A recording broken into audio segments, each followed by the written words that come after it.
Dewa Perang Ye-Shikai. Bab 346. Ye-Shikai merobek lengan kanan Lian Mo dengan kesakitan yang luar biasa, tetapi perutnya juga tertusuk belati. Sekalipun dia menggunakan kekuatan internalnya untuk melindungi dirinya, itu sia-sia. Jelaslah bahwa ini bukan belati biasa.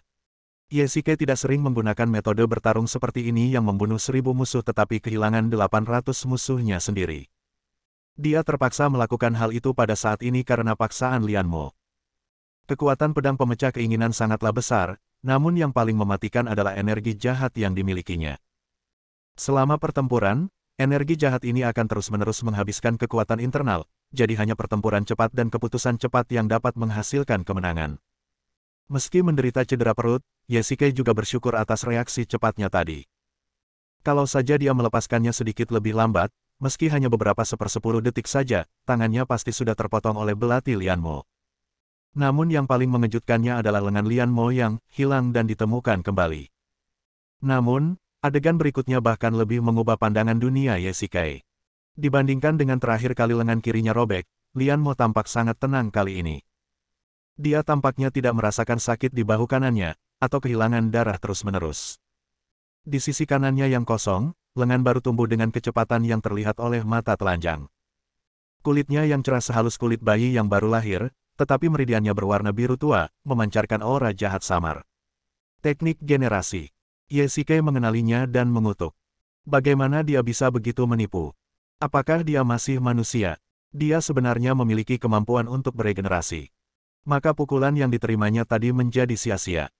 Ye-Shikai menekan beberapa titik akupuntur di perutnya untuk menghilangkan rasa sakit, dan menggunakan kekuatan internalnya untuk menekan kehilangan darah. Dia tidak tahu dari apa belati Lian Mo terbuat, namun belati itu sangat tajam.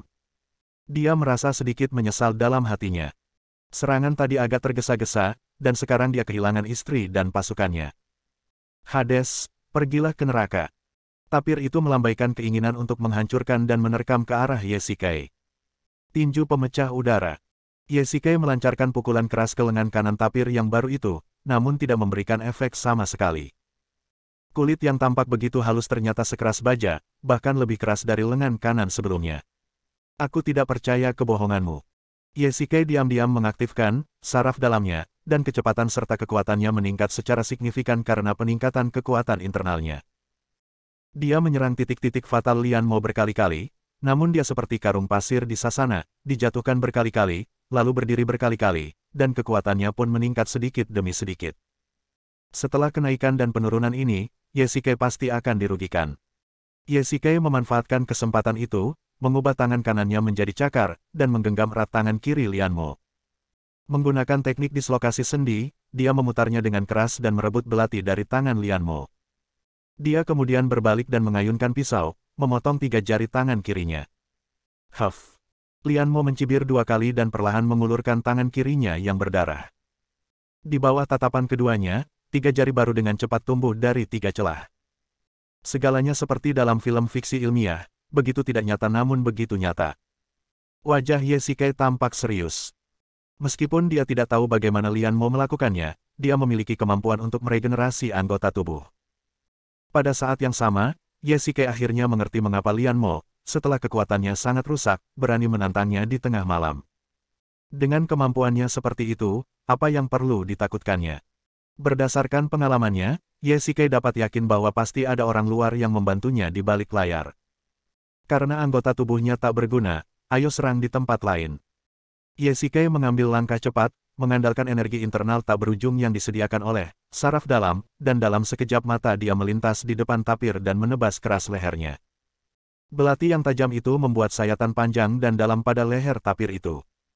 Darah mengalir dari luka itu, tetapi ekspresi tapir itu sangatlah ganas. Dia tidak menunjukkan rasa sakit akibat luka itu, ataupun rasa takut terhadap kematian yang akan datang. Ye-Shikai jelas merasakan bahwa belati itu telah memotong arteri karotisnya. Dia pikir itu adalah pukulan yang mematikan, tetapi tanpa diduga, luka dalam itu perlahan sembuh dan berubah menjadi lapisan kulit putih baru. Seluruh proses hanya memakan waktu beberapa detik. Mata Ye-Shikai membelalak dan hatinya terkejut. Ini pertama kalinya dia melihat kemampuan memperbaiki yang begitu mengerikan. Apakah orang ini masih manusia? Bagaimana, Hades? Apa kau terkejut? Apa kau menyesal datang ke sini sendirian sekarang? Lian Mo mencibir. Pada saat ini, dia seperti kecoa yang tidak bisa dihancurkan. Yang membuat Ye Shikai semakin putus asa adalah dia tidak tahu di mana harus menyerang. Hati-hati dengan pisaunya. Lian Mo tiba-tiba menerkam, dan tangannya hendak menebas pisau secara horizontal.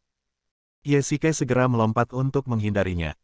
Momentum, kekuatan, dan kecepatannya jauh lebih cepat daripada pertarungan sebelumnya. Lian Mo, tadi aku menahan diri. Sampai sekarang, Lian Mo belum pernah benar-benar menggunakan kekuatan penuhnya. Dia tampak sedang menguji, pamer, atau mempermainkan Ye Shikai, membiarkan Ye Shikai menebasnya tanpa lelah, bahkan melepaskan pertahanan, dan akhirnya memamerkan kemampuan generasi anggota tubuhnya. Baru pada saat itulah aura pembunuh yang kuat itu terungkap. Hades, apakah menurutmu ini sudah berakhir? Aku masih punya sesuatu untuk ditunjukkan kepadamu. Lian Mo tertawa bercanda, dan kemudian di bawah tatapan Ye Shikai, tubuhnya berangsur-angsur menjadi transparan, hingga akhirnya, sepenuhnya menghilang dalam kegelapan. Bocah, dia tidak terlihat, sebaiknya kau berhati-hati. Pada saat ini, suara roh pedang terdengar di benak Ye Shikai. Hampir pada saat yang sama, hembusan angin terdengar di telinganya. Ye Shikai berbalik ke samping, dan tempat di mana dia baru saja berdiri tiba-tiba retak menjadi celah besar. Lempengan marmer padat itu hancur. Ye Shikai mengutuk dalam hatinya, bagaimana tapir bisa menjadi tidak terlihat. Bocah, kenapa kau berdiri di sana dengan linglung? Dia bisa menghilang, begitu juga kau. Begitu kata-kata Daohun terdengar, Ye Shikai tiba-tiba menyadarinya. Memanfaatkan waktu luangnya, dia segera mengeluarkan helm Pluto dari cincin penyimpanan dan menyuntikkan energi internalnya ke dalamnya. Tubuh Ye Shikai menghilang dalam sekejap, dan taman yang awalnya kosong, menjadi kosong lagi. Ledakan. Tiba-tiba, terjadi ledakan di udara. Dua orang mulai berkelahi. Mereka tidak dapat melihat satu sama lain. Dalam situasi ini, duel antar jagoan mengandalkan mendengarkan angin dan menentukan posisi. Mereka hanya mengandalkan getaran udara yang dihasilkan saat tubuh bergerak untuk menilai posisi spesifik lawan, sekaligus terus-menerus menghindari serangan. Dentuman, dentum, dentum. Di taman yang kosong itu, sering terdengar ledakan dan suara senjata beradu, tetapi dari kejauhan tidak ada seorang pun di sana. Pemandangan itu sungguh aneh. Ye Shikai dipukul oleh Lai Yu berkali-kali, dan demikian pula, tinjunya mengenai wajah Lian Mo beberapa kali. Kedua belah pihak menang dan kalah, tetapi situasinya selalu menemui jalan buntu. Ini adalah pertarungan yang tak terlihat, namun kekuatan fisik dan tenaga dalam Ye Shikai perlahan terkuras, namun kecepatan pedang Lian Mo tidak melambat sedikitpun. Ah! Ye Shikai merasakan sakit yang tajam di perutnya. Pisau Liu Yu menebas tubuhnya dengan ganas. Dia merasakan rasa manis di tenggorokannya dan meludahkan darah. Bab 347. Bekas luka panjang tertinggal di perut, akibat pisau pemecah keinginan. Energi jahat di dalamnya menyebar dari lukanya, memukul mundur kekuatan internal Ye Shikai. Darah tidak bisa berhenti mengalir. Wajah Ye Shikai pucat. Tanpa dukungan kekuatan internal, helm Pluto tidak efektif dan tubuhnya terekspos. Brengsek. Ye Shikai mengumpat dalam hati sambil berbaring di jembatan, lalu berdiri sambil menahan rasa sakit. Sebuah bayangan hitam melintas di depannya, dan Lian Mo menendangnya tepat di dada. Menghadapi dampak yang kuat, Ye Shikai meludahkan seteguk darah dan terbang seperti layang-layang yang talinya putus. Lian Mo tidak memberinya kesempatan untuk bertahan hidup. Dia menyerbu maju dengan Lai Yu di tangannya dan menebas Ye Shikai dengan dahsyat. Ye Shikai menghindar jika dia bisa, dan menangkis dengan belati jika dia tidak bisa. Retakan. Di bawah serangan ganas Liu Yu, belati itu tidak dapat menahannya dan terpotong menjadi dua bagian. Tidak bagus. Ye Shikai mengumpat dalam hati dan tiba-tiba mendongak. Pedang panjang yang memancarkan cahaya biru muda tergantung di atas kepalanya. Hampir secara naluri, Ye Shikai menghindarinya dengan langkah cepat. Ledakan. Lian Mo berteriak keras, dan pisau Liu Yu menebas udara, menghantam permukaan jembatan yang kokoh secara langsung dengan suara yang memekakkan telinga. Di bawah tatapan keduanya, bagian tengah jembatan setebal beberapa meter itu perlahan retak. Marmer yang bersentuhan dengan bilah pedang itu berubah menjadi bubuk karena energi yang kuat, dan jembatan beton bertulang itu retak dari atas ke bawah. Ledakan. Jembatan batu yang panjang itu ambruk dari pinggangnya bagaikan seekor naga raksasa yang jatuh ke dalam air, lalu terperosok ke dalam air hingga menimbulkan gelombang yang sangat besar. Meskipun itu hanya sebuah danau buatan, sebagai taman lahan basah yang terkenal di kota pelabuhan, danau ini juga cukup besar. Ye Shikai terkejut. Bagaimana pedang Liu milik Lian Mo bisa menjadi begitu kuat hingga mampu memotong jembatan batu menjadi dua hanya dengan satu pedang? Jika dia ingat dengan benar, jembatan batu ini dapat menahan beban truk besar, tetapi sekarang bahkan tidak dapat menahan pedang Lian Mo. Dek jembatan patah dan air masuk ke dalamnya, menimbulkan suara keras seperti bom. Meskipun taman itu tidak berada di dalam kota, taman itu berada di kota pelabuhan yang padat penduduk, di mana setiap jengkal tanahnya berharga, dan pasti ada area pemukiman di sekitarnya. Dengan suara sekeras itu, saya yakin polisi akan segera datang. Haha. Lian Mo tertawa tak terkendali. Ye Shikai terluka parah dalam pertempuran sebelumnya dan sekarang dia kehilangan kemampuan untuk melawan. Dia seperti seekor domba yang harus disembelih di depan Lian Mo. Lian Mo berjalan selangkah demi selangkah ke arah Ye Shikai, mengangkat pisau Liu tinggi-tinggi, ingin mengeksekusi Ye Shikai. Pada saat ini, senyum puas di wajahnya tiba-tiba membeku, dan berubah menjadi ekspresi ragu-ragu dan serius. Dia tampaknya telah memikirkan sesuatu, dan pisau yang seharusnya telah jatuh sejak lama tidak jatuh, seolah-olah dia takut akan sesuatu. Hades, pergilah ke neraka. Lian Mo mengguncang otaknya dengan keras dan akhirnya mengambil keputusan. Dia mengarahkan pedangnya langsung ke leher Ye Shikai. Yang mengejutkan Ye Shikai adalah setelah sekian lama, pisau pemecah keinginan tidak juga jatuh. Saat dia membuka matanya, dia melihat Lian Mo mengerang kesakitan, tangannya gemetar terus-menerus, tetapi pisau pemecah keinginan tidak terjatuh. Aku akan membunuhmu saat kamu sakit. Meskipun dia tidak mengerti apa yang terjadi pada Lian Mo, Ye Shikai tidak bermaksud melepaskan kesempatan ini. Memanfaatkan momen ketika Lian Mo lengah, Ye Shikai mengedarkan tenaga dalamnya, mengumpulkan seluruh tenaganya, tiba-tiba berdiri, dan meninju pinggang Lian Mo dengan pukulan yang menembus udara. Ledakan. Lian Mo tidak siap sama sekali dan terkena pukulan yang begitu berat, menyebabkannya berdarah dan tubuhnya terpental. Karena dek jembatannya rusak, tubuh Lian Mo langsung jatuh ke danau buatan. Akhirnya, semuanya berakhir. Setelah Ye Shikai melayangkan pukulan ini, dia merasa pusing dan seakan-akan seluruh tenaga dalam tubuhnya terkuras. Seluruh tubuhnya lemas, matanya gelap, dan dia pingsan. Setelah tidak tahu berapa lama dia tertidur, Ye Shikai membuka matanya dengan mengantuk. Langit-langit putih di depannya dan bau samar desinfektan di udara membuatnya menyadari bahwa ini adalah rumah sakit. Kakak, kamu akhirnya bangun. Begitu dia membuka matanya, kepala kecil Ziyun mendongak dan bergesekan dengan lengannya. Matanya yang besar tampak sangat cerdas, tetapi Ye Shikai tidak bisa menahan diri untuk tidak mengeluh. Kenapa harus dia lagi?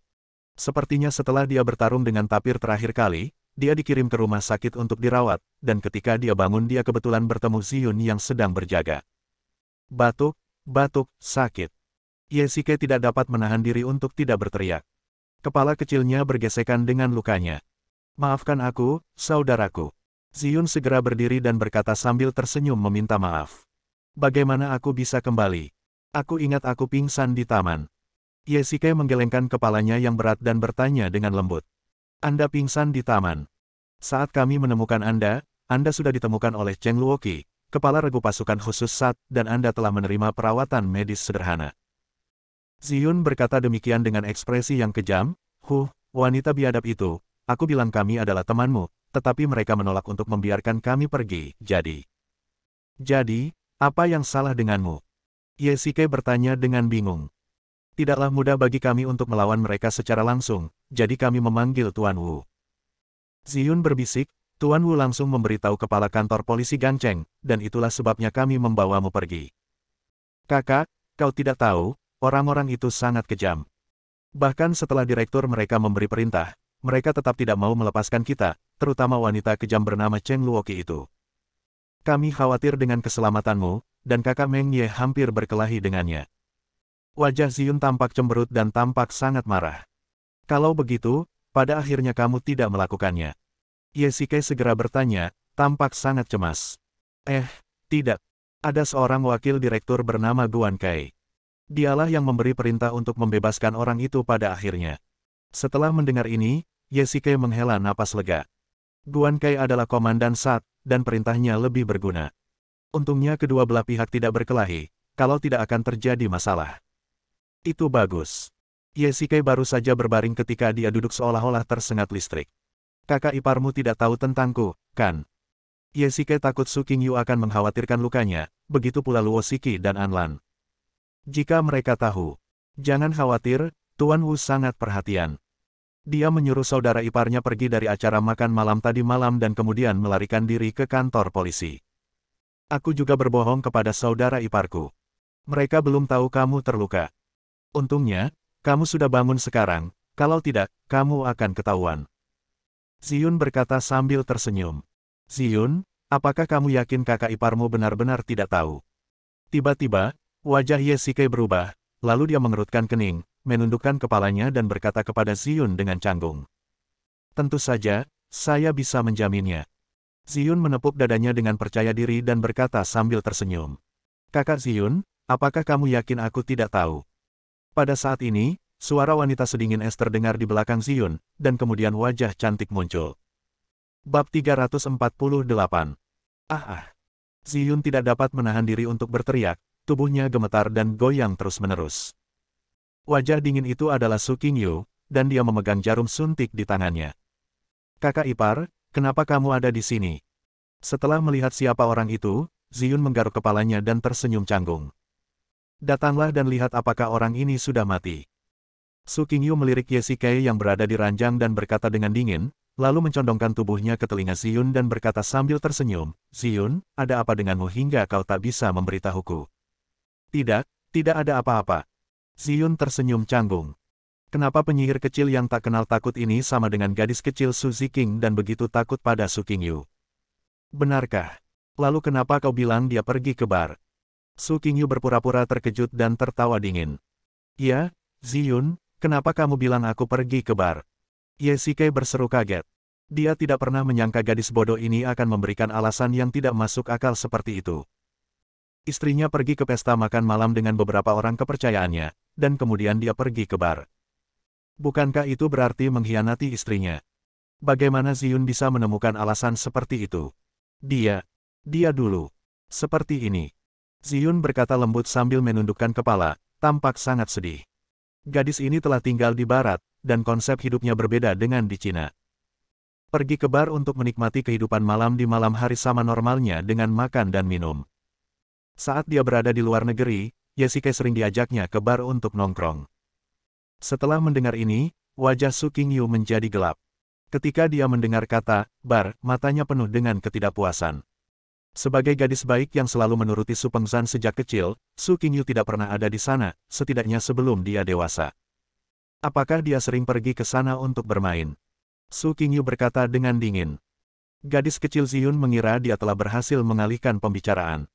Dia mengangguk dengan bodoh, lalu mengkhianati Ye Shikai. Ziyun, tunggu di luar sebentar. Ada yang ingin kubicarakan dengannya. Su Qingyu menatapnya dengan dingin. Ziyun selamat dari bencana dan berlari keluar bangsal dengan gembira. Ye Shikai sangat sedih hingga dia ingin menangis tetapi tidak ada air mata. Tidak bisakah dia mengerti apa yang dimaksud Su Qingyu? Istriku, tolong dengarkan penjelasanku. Setelah pintu bangsal ditutup lagi, Su Qingyu menoleh dan menatap Ye Shikai dengan dingin, dengan hawa dingin yang terpancar dari tubuhnya saat dia melihatnya berkeringat di sekujur tubuh. Su Qingyu berjalan ke arahnya tanpa suara, mengeluarkan jarum suntik di tangannya, dan mengarahkannya ke lengan Ye Shikai. Ulurkan tanganmu, aku akan menyuntikmu. Su Qingyu memutar matanya ke arah Ye Shikai dan berkata dengan nada menghina. Oke, aku takut setengah mati. Ye Shikai menghela napas lega dan mengulurkan lengannya.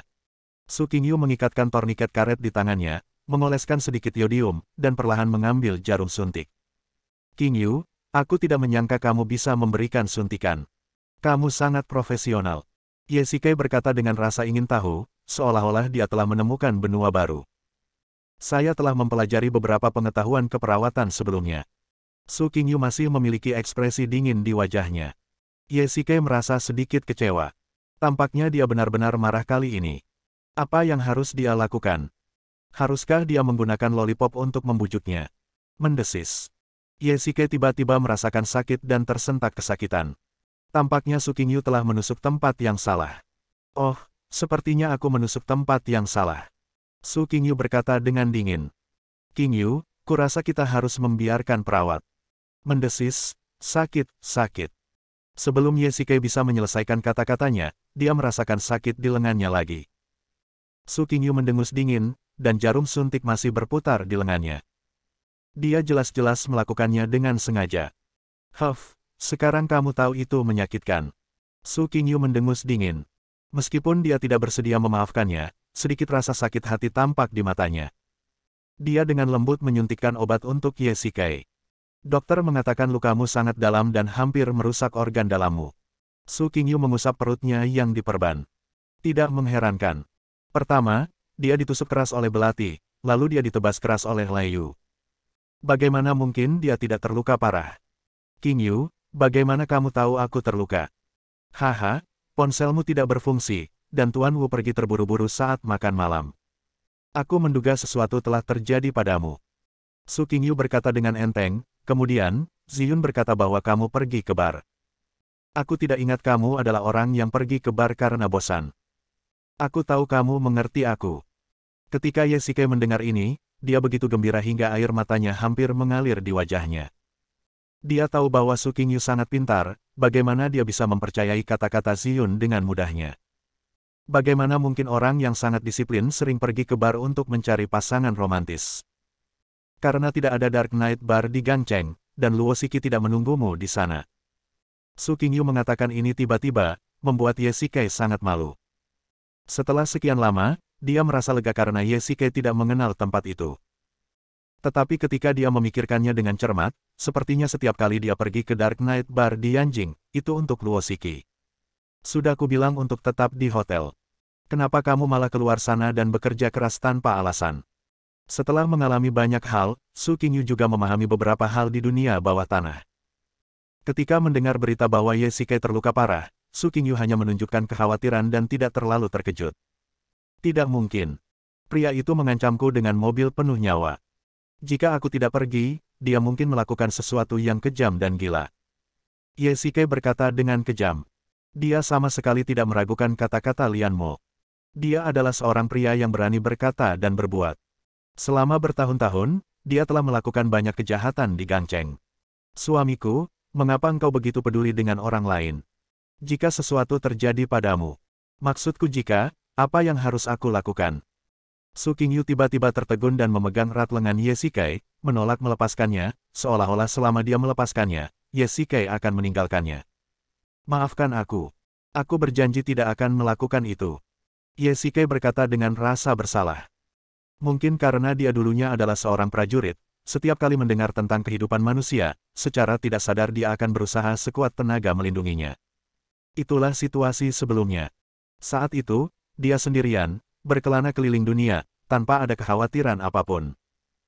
Namun kini, ia memiliki keluarga dan istri di rumah, serta saudara dan teman di luar. Kadang-kadang, dia seperti manajer roller coaster. Setiap kali ia mengambil keputusan, semua orang harus menemaninya dalam roller coaster yang mendebarkan. Hubungan keterikatan semacam ini ibarat jaring yang tidak terlihat. Dia telah terikat oleh 3 poin bahkan sebelum dia bergerak. Berarti setiap kali bertarung dengan lawan, dia harus berkata dalam hati, Yesike, kamu adalah kepala keluarga, kamu tidak boleh mati, bukankah ini terlalu ironis? Yesike diam-diam bersumpah dalam hatinya bahwa setelah menangani semuanya, dia akan menjalani kehidupan yang baik bersama Su Qingyu. Tetapi kapankah hari itu akan tiba? Bab 349. Keduanya terdiam. Su Qingyu duduk di kursi di samping mereka, meletakkan kepalanya dengan lembut di dada Yesike. Dia benar-benar tertidur lelap, tubuhnya bergoyang lembut mengikuti nafas Yesike. Wajahnya yang tegang dan dingin akhirnya mengendur, memperlihatkan senyum tipis. Wanita berpenampilan tegap ini penuh dengan keuletan dalam hatinya, yang mencegahnya runtuh di bawah tekanan lingkungan Tiannya grup yang tinggi dan memungkinkannya berdiri teguh dengan tegas. Namun jauh di dalam hatinya, dia juga memiliki rasa ketergantungan alami seorang wanita. Ia mendambakan rasa aman, mendambakan perlindungan, dan mendambakan seseorang yang dapat diandalkan. Meskipun mimpi bersifat ilusi, mimpi dapat mencerminkan perasaan sebenarnya seseorang. Hanya ketika dia beristirahatlah Su Qingyuan memperlihatkan sisi dirinya. Melihat senyum manis di bibirnya, dia tampak tertidur lelap. Yesike dengan hati-hati mengeluarkan ponselnya dari sakunya, menyalakan kamera, dan mengarahkannya ke wajah cantik Su Qingyu. Klik. Kota Hong Kong, di ruang bawah tanah. Di dalamnya berantakan, penuh dengan peralatan dan komponen mekanikal elektrik, serta beberapa perkakas dan sebagainya. Adegan tragis, ini tentu saja merupakan ulah Lian Mo.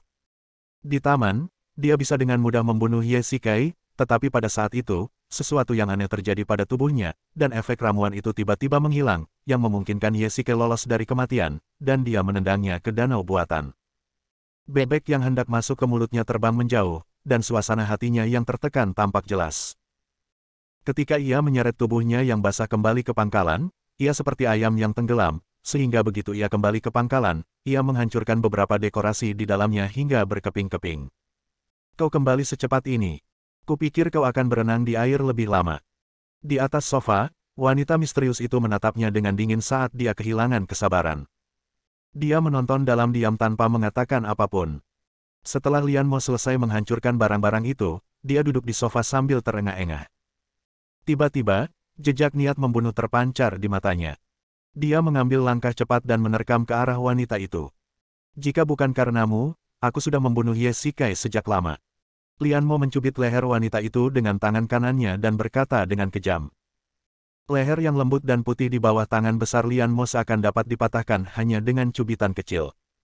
Haha, apakah kamu lupa kondisi itu? Wanita itu tertawa dingin.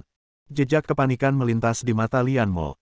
Isi kertas putih itu muncul dalam pikirannya. Dia memeras otaknya tetapi tidak dapat menemukan alasan di balik permintaan aneh itu. Tidak bisa menyakiti Ye Shikai. Ketujuh kata besar ini ditulis pada selembar kertas putih. Ini adalah satu-satunya permintaan wanita itu, dan juga merupakan klausul mutlak yang tidak dapat dipertanyakan atau ditentang. Lian Mo akan memperoleh kemampuan hebat tanpa biaya selama dia mematuhi perjanjian ini. Katakan padaku mengapa kita tidak bisa menyakitinya. Lian Mo berteriak keras, hampir histeris. Di tangan setan, kebanyakan orang akan ketakutan setengah mati, tetapi wanita itu tidak berekspresi apapun dan tidak menunjukkan rasa takut sedikitpun. Tentu saja, dia bukan tandingan Lian Mo, tetapi dia yakin Lian Mo tidak akan berani menyakiti hidupnya, setidaknya tidak sekarang. Tuan Lian Mo, saya rasa Anda sudah mempertimbangkan hal ini ketika Anda bersedia bekerja sama dengan kami. Wanita itu berkata dengan ringan, lalu tiba-tiba menampakkan pandangan tajam. Meskipun lenganmu memang dirobek oleh Ye Shikai, apakah kau benar-benar tega membunuhnya dengan cara apapun di dalam hatimu? Apakah kau bersedia membunuhnya bahkan jika itu mengorbankan nyawamu? Merasakan getaran ringan di telapak tangan Lian Mo, sudut mulut wanita itu sedikit terangkat, memperlihatkan ekspresi percaya diri. Seperti dugaanku, tebakanku benar, Lian Mo tidak akan pernah melakukan hal itu. Pada akhirnya, Lian Mo dan Ye Shikai hanya dapat dianggap sebagai musuh bebuyutan, bukan musuh bebuyutan, dan Lian Mo tentu saja bukan orang biasa yang akan melakukan apapun untuk menunjukkan keberaniannya sesaat dan membuat perjudian besar dengan cara apapun. Lian Mo adalah seorang pria yang mampu menahan penghinaan di bawah selangkangan. Jika dia diberi pilihan antara perluasan organisasi roh makam dan kehidupan Ye Shikai, dia akan memilih yang pertama tanpa ragu-ragu. Sejak dia menyuntikkan obat ke tubuhnya, wanita itu tahu bahwa dia adalah pria yang ambisius dan tidak akan pernah menyerahkan masa depannya yang cerah hanya karena Ye Shikai. Hilangnya lengan kirinya dan kepergian Phantom Fox telah mengguncang fondasi organisasi roh makam. Wewenang Lian Mo telah ditantang. Bahkan jika dia tidak menimbulkan masalah, akankah Gang Cheng membiarkannya pergi? Tentu saja tidak. Sat akan terus mengganggunya sampai dia terbunuh. Pada saat ini, wanita misterius itu membawakannya kemampuan yang selalu diimpikannya, dan tentu saja dia menerimanya tanpa keraguan. Lian Mo dengan enggan mengendurkan tangan kanannya dan duduk di sofa. Untuk memperoleh energi yang kuat, dia tidak punya pilihan selain menelan pil pahit ini. Baiklah, Tuan Lian Mo, saya harap Anda mengingat kondisi ini. Wanita itu perlahan berdiri, celana ketat hitamnya memamerkan sosoknya yang mempesona. Dia perlahan berjalan di depan Lian Mo dan berkata dengan lembut, juga, kamu tidak boleh membuat gerakan kecil apapun, kalau tidak. Kamu mengancamku. Sebelum wanita itu bisa menyelesaikan kata-katanya, Lian Mo memotongnya dengan kasar. Sebagai seorang pahlawan, ia juga memiliki sifat pemarah, dan yang paling ia benci adalah diancam oleh orang lain. Huff, Tuan Lian Mo, apakah Anda pikir Anda masih orang yang sama seperti sebelumnya? Wanita itu tertawa dingin, kekuatan yang kau miliki sekarang sepenuhnya diberikan oleh kami. Karena kami dapat memberimu kemampuan, tentu saja kami dapat mengambilnya kembali, dan Kami dapat mengambilnya kembali 2 kali lipat. Anda. Lian Mo ingin mengatakan sesuatu tetapi menghentikannya. Dia menarik napas dalam-dalam dan memaksa dirinya menahan amarahnya. Dia tahu perasaan itu. Dia tiba-tiba gagal di saat-saat terakhir ketika dia mencoba membunuh Ye Shikai. Itu adalah perbuatan baik yang dilakukan oleh wanita itu. Ketidakberdayaan dan rasa sakit seperti itu datang dari dalam hatinya dan tak tertahankan.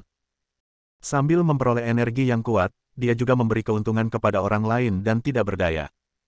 Tuan Lian Mo, Anda harus memahami bahwa kita berada dalam hubungan kerjasama. Kami memberi Anda kekuatan dan bantuan, dan Anda harus membantu kami melakukan sesuatu. Baiklah, aku terima saja. Aku tidak akan mengganggunya lagi. Akhirnya, Lian Mo menundukkan kepalanya dan berkata tanpa daya. Orang yang berwawasan adalah orang yang bijak. Karena kamu sangat patuh, aku bisa memberitahumu sesuatu. Wanita itu berkata sambil tersenyum bercanda. Apa itu? Kondisi ini diusulkan oleh tuannya. Wanita itu menyingkirkan ekspresi main-mainnya, dan saat dia menyebut sang guru, dia tiba-tiba menjadi serius, matanya penuh dengan kekaguman. Guru, siapakah guru itu? Lian Mo bertanya dengan cemas. Aku tidak bisa memberitahumu apapun, tapi mungkin suatu hari, kamu akan melihatnya. Wanita itu berkata dengan dingin, mengabaikan pertanyaan Lian Mo dan berjalan menuju pintu. Silakan tunggu sebentar. Tiba-tiba, Lian Mo menghentikan wanita itu. Ada lagi. Aku tidak bisa menyakiti Ye Shikai, tapi bagaimana dengan orang-orang di sekitarnya? Jejak keengganan dan kekejaman melintas di mata Lian Mo. Guru tidak mengatakan apapun. Kau bisa melakukannya sendiri. Wanita itu membelakanginya dan terdiam selama hampir 1 menit sebelum berbicara perlahan. Bab 350. Ekspresi kejam muncul di wajah Lian Mo, seperti binatang buas yang lapar yang mencium darah mangsanya. Dia tahu apa yang harus dilakukan selanjutnya, tetapi kali ini dia harus merencanakan dengan hati-hati untuk memastikan keberhasilan. 2 hal yang paling ditakuti oleh organisasi roh makam adalah musuh dan pengkhianatan. 5 tahun lalu, pembelotan Nightmare hampir menghancurkan organisasi tersebut. Sekarang Phantom Fox telah dengan tegas pergi lagi. Semua ini karena Ye Shikai. Sekarang, mereka bertiga bersama. Ini adalah kesempatan sekali seumur hidup. Ngomong-ngomong, izinkan saya mengingatkan Anda bahwa tim pasukan khusus Biro Keamanan Nasional, dengan bantuan kantor polisi Hongcheng, telah memasuki Hongcheng untuk menangani Anda. Sebaiknya Anda berhati-hati. Wanita itu menoleh dan berkata dengan dingin. Bagaimana Anda tahu tentang tindakan Biro Keamanan Nasional? Lian Mo bertanya dengan waspada. Sebagai pusat keamanan Tiongkok, tindakan Biro Keamanan Nasional selalu menjadi rahasia utama, dan bahkan organisasi roh makam tidak dapat menyusup ke dalamnya. Namun, wanita di depannya sebenarnya mendapat berita itu dengan mudah. Kau tidak perlu bertanya tentang urusan Tuan. Aku hanya mengingatkanmu dengan baik, tetapi sebaiknya kau tidak terbalik di selokan. Setelah wanita itu berkata demikian, dia membanting pintu dan pergi. Departemen Keamanan Kota Pelabuhan. Tadi malam, Cheng Luoqi memerintahkan orang-orangnya untuk mencari di seluruh kereta bawah tanah Hong Kong, tetapi tidak menemukan bom. Ini mungkin informasi palsu yang dirilis oleh Lian Mo, tetapi Cheng Luoqi tidak akan meragukan kata-kata Ye Shikai. Dia dulunya adalah kapten pasukan khusus Longya dan merupakan pemimpin spiritual Cheng Luoqi. Ketika senjata China dan bantuan asing datang dari Gangcheng, beberapa anggota tim pasukan khusus Biro Keamanan Nasional duduk di ruang konferensi dengan wajah serius. Itulah yang disebut kucing dan tikus, tetapi premisnya adalah tikuslah yang harus keluar. Dalam beberapa hari terakhir, organisasi roh makam tampaknya telah menguap dari muka bumi. Mereka akhirnya mengungkapkan keberadaan mereka tadi malam, tetapi ketika tim tiba, orang-orang Ye Shikai telah dibawa pergi. Tuan Tianjing, menurut Anda apa yang harus kita lakukan dalam situasi ini? Sebagai Kapten SAT, Jian Jiang bersenjata lengkap bahkan saat menghadiri rapat. Dikatakan bahwa pistolnya selalu terisi peluru untuk menghadapi kemungkinan kejadian apapun. Cheng Luoqi duduk di sebelahnya, dan di seberangnya ada 4 anggota tim. Kapten Jian, Anda telah bertarung melawan organisasi roh makam berkali-kali. Saya ingin mendengar pendapat Anda tentang mereka. Tianjing berkata tenang dengan kepala muram. Jabatan Tianjing tidak tinggi, tetapi ia memiliki kekuasaan besar. Selain itu, mereka adalah pembantu yang diundang dari Gangcheng, jadi bahkan Direktur Chen dari Departemen Keamanan harus menghormati Tianjing. Di mata Jian Jiang, Menyelesaikan misi adalah satu-satunya tujuan, dan Tianjing adalah harapannya. Organisasi Roh Makam adalah kelompok pembunuh yang sangat licik dan kejam. Tidak pernah ada jejak makhluk hidup di tempat kejadian perkara mereka. Jian Jiang mengungkapkan pikirannya tentang organisasi Roh Makam, setan, orang gila, dan orang tak berperasaan. Kelompok inti terdiri dari 5 orang. 2 di antaranya tewas dalam operasi 5 tahun lalu. Berdasarkan informasi yang kami miliki sejauh ini, seharusnya ada 4 orang. Tidak, ada 3 orang. Tiba-tiba pintu ruang konferensi terbuka dan 2 orang pria masuk. Pria di depan mengenakan seragam polisi. Dilihat dari tali bahunya, dia adalah seorang pejabat tinggi. Pria ini adalah Guan Kai, wakil direktur kantor polisi Gangcheng. Pria di belakangnya mengenakan jaket anti-angin kasual dan kacamata hitam. Ada sedikit pucat di wajahnya, seolah-olah dia baru saja pulih dari penyakit serius dan tampak sedikit lemah.